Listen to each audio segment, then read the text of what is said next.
کې اخیرنۍ خبره د اصلاح په نیت باندې زه صرف د څومره دوستان چې ناست یاست دوی ته کوم او څومره چې اورئ او څومره ته چې دا خبره رسیږي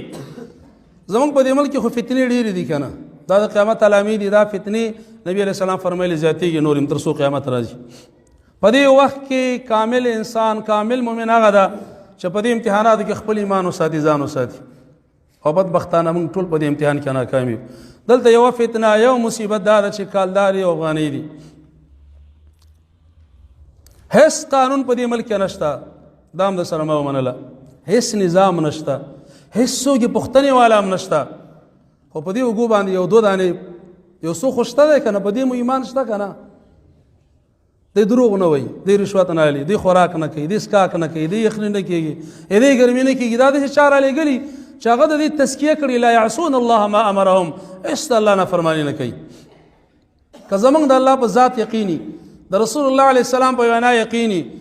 او په ایمان کې مو دا خبرې چې دلته کراما کاتبین یعلمون ما تفعلون دلته څوک شته دي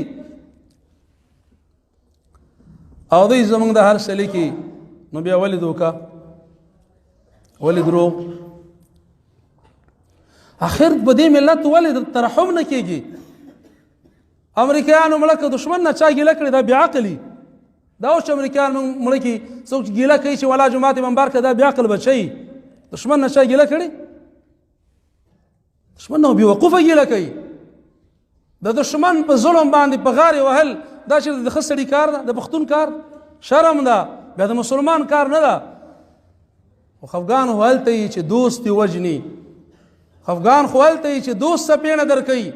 ورور یې درکوي هیڅ ښاروالي شته ده نه هیڅ نظام موجود نه لري د الله نظام منې کې نه منې د الله قانون منې کې نه منې د الله دین منې کې نه منې قبر او حشر منې کې نه منې والله چې دې پاپړو پښتنه درنه الله وکړي چې تا پکې ماشوم غولولی والله چې دې کرایي پښتنه درنه الله وکړي ډریوره چې تا ورباندې یو سیاسره غولولې ده والله چې دې مریض پښتنه درنه الله وکړي ډاکټره چې تا د کالدارو په ځای د ده نه ډېرې افغانۍ اخیستې دي او ظلم دې کړی نبي کریم صلی الله علیه وسلم فرمایي الله اعلان کړی یا عبادي انی حرمت الظلم علی نفسي ای بندګانو ما په خپل ځان ظلم حرام کړی زه بنده باندې ظلم نه کوم نو تاسې خپلو کې یو بل باندې ظلم مه کوئ ډېر شکایتونه یې دوستانو دي چې دوکاندار داسې وکړل ډریور داسې وکړل پم والا داسې وکړل فلان داسې وکړل بستان داسې وکړل والله چې ظلم د ځان سره کې الله نه وډار شئ الله حاضر وګڼئ د الله دپاره په دې ملت رحم وکئ په دې بچیو رحم وکئ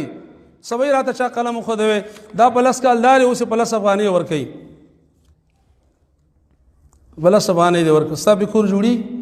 پښتنو ویلې سل کوره به وران کړي یو به جوړ نه کړي د خپل د ایمان سودا مه کوئ ایمان په پیسو باندې مه خرڅوئ د الله په حضور کې به یې د هر حرکت جواب دی انصاف وکړه الله به دې مال کې خیر واچي